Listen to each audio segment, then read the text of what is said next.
കർത്താവിൻ്റെ അതിപരിശുദ്ധ നാമം ഇന്ന് പ്രഭാതത്തിലും മഹത്വപ്പെടുമാറാകട്ടെ. എല്ലാ സഹോദരങ്ങൾക്കും യേശുക്രിസ്തുവിൻ്റെ അനുഗ്രഹീത നാമത്തിൽ ക്രിസ്തീയ വന്ദനത്തെ അറിയിക്കുന്നു.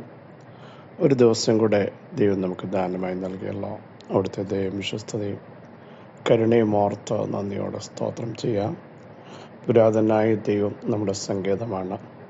കീഴേശാശ്വത ഭുജങ്ങളാൽ അവിടുന്ന് നമ്മെ വഹിക്കും. എല്ലാറ്റിനായും നമുക്ക് ദൈവത്തിന് നന്ദി പറഞ്ഞ് ദൈവത്തെ ആരാധിക്കാം. തങ്ങളിലേക്ക് അഗ്രാച്യുതന്മാരായിരിക്കുന്നവർക്ക് വേണ്ടി തന്നെത്താൻ ബലവാൻ എന്ന് കാണിക്കേണ്ടതിന് അവിടുത്തെ കണ്ണുകൾ നമ്മളെയൊക്കെ നോക്കിക്കൊണ്ടിരിക്കുന്നു. എല്ലാ നാമത്തിനും മേലായ നാമം, എല്ലാ മുട്ടും മടക്കുന്ന ശ്രേഷ്ഠ നാമത്തിനായി നമുക്ക് നന്ദിയോടെ സ്തോത്രം ചെയ്യാം. ഈ ദൈവത്തെ പോലെ വലിയ ദൈവം ആരുള്ളൂ? നമ്മുടെ വഴികളുടെ കുറവ് തീർക്കുന്ന ഉന്നതനായ ഒരു ദൈവമാണ് നമ്മുടെ ദൈവം. യഹോവയിലെ സന്തോഷം നമ്മുടെ ബലമാകട്ടെ.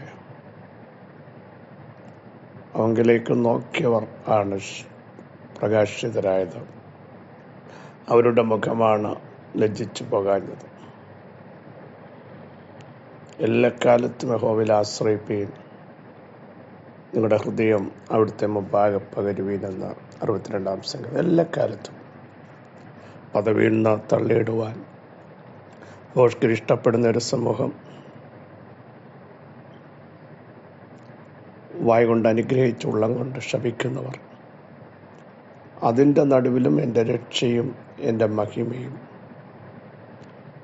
ദൈവത്തിങ്കലാകുന്നു എന്ന് പറയാൻ ഒരു ഭക്തൻ തയ്യാറായി. പ്രിയ സഹോദരങ്ങളെ, നമ്മുടെ രക്ഷയും നമ്മുടെ മഹിമയും ദൈവത്തിൻ്റെ ബലം. 3-ാം സങ്കീർത്തനത്തിൽ ദാവീദിനെ നോക്കിയ ആളുകൾ പറഞ്ഞു, അവന് ദൈവത്തിങ്കൽ രക്ഷയില്ലെന്ന് പലരും എന്നെക്കുറിച്ച് പറയുന്നു. അതുകൊണ്ടാണ് സങ്കീർത്തനത്തിൽ അങ്ങനെ ദാവീദ് ഇനി രക്ഷപ്പെടില്ല, ഇനി ഒരു മടങ്ങി വരവില്ല, ഇനിയും പുറത്തു വരാൻ സാധ്യതകൾ കുറവാണ് എന്ന് പറഞ്ഞ് നമ്മെ തകർക്കുവാൻ നിൽക്കുന്ന വാക്കുകൾ ദാവീദ് ആ സങ്കീർത്തനത്തിൽ തന്നെ അതിനെ റിജക്റ്റ് ചെയ്യുകയാണ്.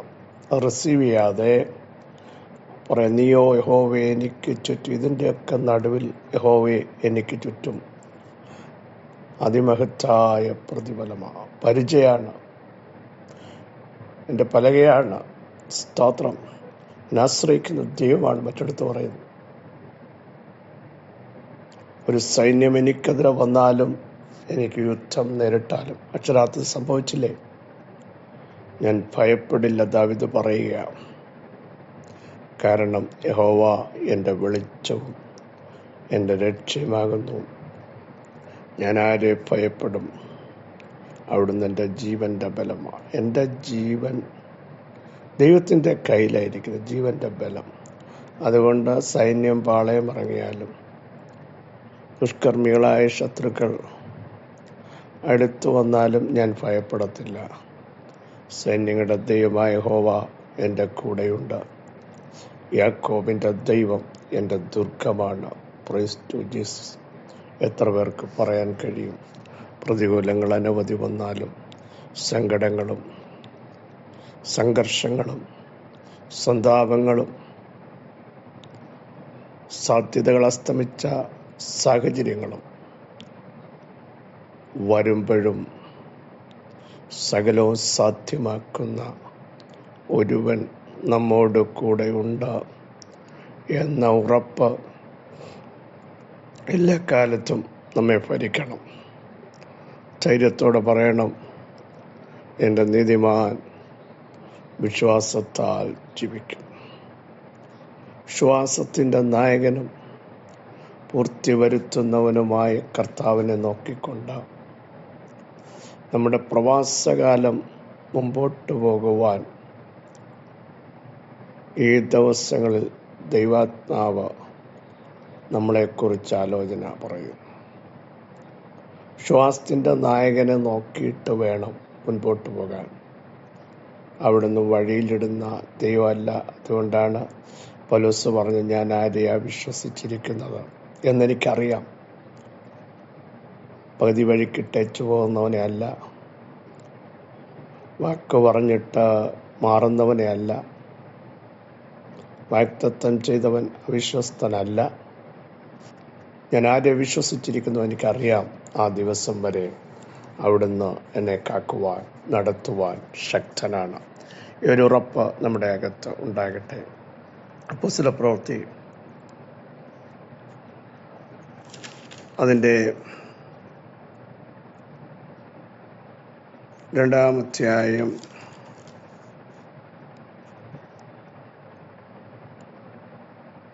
വളരെ ശ്രദ്ധേയമാണ്. അതിനകത്തെ ഒരു വാക്യം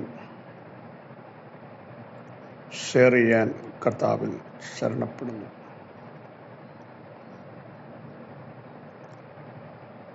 വാഗ്ദത്തം നിങ്ങൾക്കും നിങ്ങളുടെ മക്കൾക്കും നമ്മുടെ ദൈവമായ കർത്താവ് വിളിച്ചു വരുത്തുന്ന 2:39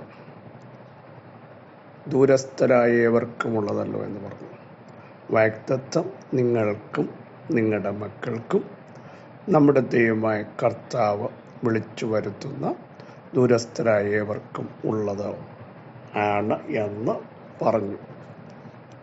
ഇത് പത്രോസ് ആത്മശക്തിയോടെ പറഞ്ഞ കാര്യങ്ങളാണ്. മാളിക മുറിയിൽ 120 പേർ കൂടി വന്നു. അവരുടെ മേലെല്ലാം ആത്മാവ് വന്നു. അവർ ഇരുന്നിടം നിറഞ്ഞു. ആത്മാവ് വന്നാൽ നിറമുണ്ടാകും. 2 വാക്യങ്ങൾ. അവർ മേൽ പതിഞ്ഞു. സ്തോത്രം. ഒരധികാരമുണ്ടാകും. ഇരുന്നിടം കുലുങ്ങി. സ്തോത്രം. അടുത്ത അധ്യായങ്ങളൊക്കെ വായിക്കണം. അവരെല്ലാം അന്യഭാഷയിൽ സംസാരിച്ചു. ഇതൊരു പ്രത്യേക വിഭാഗത്തിന് വേണ്ടിയല്ല. അവരൊരുമിച്ച് കൂടാൻ തയ്യാറായി. ഒരുമിച്ച് നിന്നാൽ ആത്മാവിൻ്റെ സാന്നിധ്യം ഇറങ്ങും, അഭിഷേകം ഇറങ്ങും, അസാധാരണ പവർ വരും. മറ്റാർക്കും ഇമാജിൻ ചെയ്യാത്ത ഒരു ശക്തി നമ്മുടെ അകത്തേക്ക് വെളിപ്പെട്ടു വരും എന്നുള്ളതിന് സംശയമില്ല. യേശുവിൻ്റെ നാമത്തിൽ ഈ ശക്തി ജനമാത്മനദിയിലേക്ക് ഇറങ്ങിയപ്പോൾ ഓരോരുത്തൻ പല ഭാഷകൾ സംസാരിക്കാൻ തുടങ്ങി. അവിടെ പലരും കൂടി വന്നു. അവർക്ക് അതിശയമായി തോന്നി. അവർ ചോദിച്ച ചോദ്യം, അവർ അകത്ത് വന്ന സംശയം, ലഹരി പിടിച്ചതാണോ? പൗലോസ് പറഞ്ഞു, ഇത് ലഹരി പിടിച്ചതല്ല. അന്ത്യകാലത്ത് ഞാൻ സകല ജഡത്തിൻ്റെ മേലും എൻ്റെ ആത്മാവിനെ പകരുമെന്ന് പറഞ്ഞ് ആ പ്രവചനത്തിൻ്റെ ദൂതുകൾ നിവർത്തീകരിക്കുന്ന സമയമാണ് എന്ന് പറഞ്ഞ് കർത്താവായ യേശുവിൻ്റെ ക്രൂശീകരണവും അവനെ ജനം തള്ളിക്കളഞ്ഞതും മരണത്തിൻ്റെ പാശങ്ങളെ അഴിച്ചുകൊണ്ട് എൻ്റെ യേശു 3-ാം ദിവസം ഉയർത്തെഴുന്നേറ്റെന്നും ഒരു ശക്തിക്കും അവിടുത്തെ ഉയർപ്പിനെ തടയാൻ കഴിയത്തില്ലെന്നും പറഞ്ഞ് ജനത്തെ ഉദ്ബോധിപ്പിച്ചപ്പോൾ ഈ വാക്ക് കേട്ട പലരും ചോദിച്ചു. അവരുടെ അകത്ത് കുത്തുകൊണ്ടപ്പോൾ അവർ പ്രതികരിക്കാൻ തുടങ്ങി. അപ്പോസ്തലന്മാരോടും ചോദിക്കുകയാണ്, സഹോദരന്മാരായ പുരുഷന്മാരെ, ഞങ്ങൾ എന്താ ചെയ്യേണ്ടു? പത്രോസ് അവരോട്, നിങ്ങൾ മാനസാന്തരപ്പെടണം. നിങ്ങളുടെ പാപങ്ങളുടെ മോചനത്തിനായി ഓരോരുത്തൻ യേശു ക്രിസ്തുവിൻ്റെ നാമത്തിൽ സ്നാനമേൽപ്പീൻ, എന്നാൽ പരിശുദ്ധാത്മാവെന്ന് താൻ ലഭിക്കും. എന്നിട്ടാണ് പറയുന്നത്, വാഗ്ദത്തം നിങ്ങൾക്കും പരിശുദ്ധാത്മാവിൻ്റെ ശക്തി, അതിൻ്റെ സ്വാധീനം നിങ്ങൾക്കും നിങ്ങളുടെ മക്കൾക്കും കർത്താവ് വിളിച്ചു വരുത്തുന്ന ഏവർക്കും എവിടെയുണ്ടോ അവരുടെ മേലെല്ലാം ആത്മാവ് വരും. ഈ ആത്മാവിൻ്റെ സ്വാധീനം നമ്മുടെ മേലും നമ്മുടെ കുടുംബത്തിൻ്റെ മേലും നമ്മുടെ തലമുറകളുടെ മേലും വെളിപ്പെട്ടു വന്നാൽ അസാധാരണ പ്രവൃത്തി നിങ്ങളുടെ കൂടാരങ്ങളിലുണ്ടാവും. ആ വാഗ്ദത്തത്തിനു വേണ്ടിയാണ് ഇവർ കാത്തിരുന്നത്. പ്രിയരെ, ആ വാഗ്ദത്തം പ്രാപിക്കാനാണ് അവർ വെയിറ്റ് ചെയ്ത്.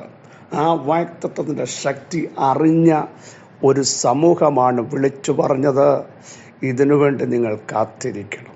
ഇതിനു വേണ്ടി വെയിറ്റ് ചെയ്യണം. അങ്ങനെ ചെയ്താൽ ആ വാഗ്ദത്തം നിങ്ങളുടെ മേൽ വരും. പ്രിയരെ, ഈ പരിശുദ്ധാത്മാവിൻ്റെ അഭിഷേകത്തിൻ്റെ ശക്തി നിങ്ങളുടെ മേൽ വന്നാൽ നടക്കുമ്പോൾ അത്ഭുതങ്ങളുണ്ടാകും, നിൽക്കുമ്പോൾ അത്ഭുതം, നോട്ടത്തിൽ ചവിട്ടുന്നിടത്ത് നിങ്ങൾ കൈ കൊടുക്കുമ്പോൾ എഴുന്നേൽക്കാത്തത് എഴുന്നേൽക്കും. നിങ്ങൾ സംസാരിക്കുമ്പോൾ വിട്ടുപോകേണ്ട ചില ശക്തികൾ വിട്ടുപോകും. നിങ്ങളൊരിടത്ത് ചവിട്ടിയാൽ പെട്ടകം വഹിച്ച പുരോഹിതന്മാരുടെ ഉള്ളങ്കാൽ ചവിട്ടിയപ്പോൾ വഴിമാറാത്തത് വഴിമാറിയതുപോലെ നിങ്ങളുടെ തലമുറകളുടെ മേലും നിങ്ങളുടെ മേലും ഈ അഭിഷേകത്തിൻ്റെ ശക്തിയൊന്ന് വ്യാപരിക്കണമേ എന്ന് എത്ര പേർ പ്രാർത്ഥിക്കും. വാഗ്ദത്തം നിങ്ങളുടെ മേൽ വരും, നിങ്ങളുടെ തലമുറകളുടെ മേൽ വരും. ആഗ്രഹിക്കുന്ന എത്ര പേരുണ്ടോ? ഇത് വന്നാൽ നിങ്ങൾ ശക്തരാകും. ഇത് വന്നാൽ നിങ്ങൾ ആത്മാവിൽ സഞ്ചരിക്കും. ഇത് വന്നാൽ നിങ്ങൾ സ്വർഗീയ മർമ്മങ്ങൾ വെളിപ്പെടുത്തുന്നത് നിങ്ങളിലൂടെ മറ്റുള്ളവർക്ക് അതൊരു ചോദ്യമാകില്ല. മറ്റുള്ളവർക്ക് നിങ്ങൾ ഒരടയാളമായി മാറും യേശുവിൻ്റെ നാമത്തിൽ. അതുവരെ ചോദ്യം ചെയ്തവർ വിളിച്ചു പറയും, ഇവരിലെന്തോ അസാധാരണ പവറുണ്ടോ. ഈ വാഗ്ദത്തം ഏറ്റെടുക്കാൻ എത്ര പേർ തയ്യാറുണ്ടാകും? വിശ്വസിക്കുന്നവരിൽ മേൽ വ്യാപരിക്കുന്ന ദൈവശക്തിയുടെ അളവറ്റ വലിപ്പം ഇന്ന് പകൽ നിങ്ങളുടെ മേൽ വ്യാപരിക്കുക യേശുവിൻ്റെ നാമത്തിൽ. സർവശക്തിയുള്ള ദൈവമേ, സ്വർഗീയ പിതാവേ, ഈ പകൽ ഈ വ്യാപാരത്തിൻ്റെ ശക്തി ജനത്തിൻ്റെ മേൽ വെളിപ്പെട്ട് വരട്ടെ. ആത്മനദിയിലേക്ക് ഇറങ്ങട്ടെ. വാഗ്ദത്തം ഞങ്ങൾക്കും ഞങ്ങളുടെ മക്കൾക്കും കർത്താവ് ഏവർക്കും വിളിച്ചു വരുത്തുന്ന ഏവർക്കും ഉള്ളതാകിയാൽ ദൂരസ്ഥരായിരിക്കും കർത്താവെ, അകന്നുപോയവരും ഈ കൃപയിലേക്ക് വരുമ്പോൾ, ബന്ധമില്ലാത്തവർ ദൈവത്തിൻ്റെലേക്ക് മടങ്ങി വരുമ്പോൾ അവരുടെ മേലും പകരുന്ന ദൈവ സാന്നിധ്യത്തിനായി ഞങ്ങൾ നന്ദി പറഞ്ഞങ്ങേരാതെ യേശുവിൻ്റെ നാമത്തിൽ ദൈവശക്തി ഇറങ്ങട്ടെ. ഞങ്ങളുടെ തലമുറകൾ അഭിഷേകത്തോടെ നിൽക്കട്ടെ. ഞങ്ങളുടെ മേൽ ആത്മാവിൻ്റെ വലിയ അനോയിൻറ്റിങ് ഉണ്ടാകട്ടെ. ഞങ്ങളുടെ ചർച്ചകൾ ഉണ്ടാകട്ടെ. ആത്മാവിൻ്റെ ഒരു വിടുതൽ സംഭവിക്കട്ടെ. ഒരസാധാരണ പവർ ഞങ്ങളുടെ വെളിപ്പെടുന്ന ദിവസങ്ങളാക്കണം. അവിടെ ഞങ്ങൾ ചെയ്തിരിക്കാൻ സ്തോത്രം യേശുവിൻ നാമം തന്നെ. ആമേൻ ആമേൻ. ക്രിസ്തുവിൽ വാത്സല്യ സഹോദരങ്ങളെ, ധൈര്യത്തോടെ നിയോഗത്തോടെ മുമ്പോട്ട് പോകൂ. വാഗ്ദത്തത്തിന് വേണ്ടി ഈ ദിവസങ്ങളിൽ വില കൊടുക്കൂ. വാഗ്ദത്തം ചെയ്തവൻ വിശ്വസ്തനാണ്. അവിടുത്തെ പ്രവൃത്തിക്ക് മാറ്റമില്ല. ഈ വചനങ്ങളാൽ അവിടെ സഹായിക്കട്ടെ, ശക്തീകരിക്കട്ടെ, ബലത്തോടെ നിർത്തട്ടെ. ക്രിസ്തുവിൽ നിങ്ങളുടെ സഹോദരൻ പാസ്റ്റർ ബിജു മാത്യു.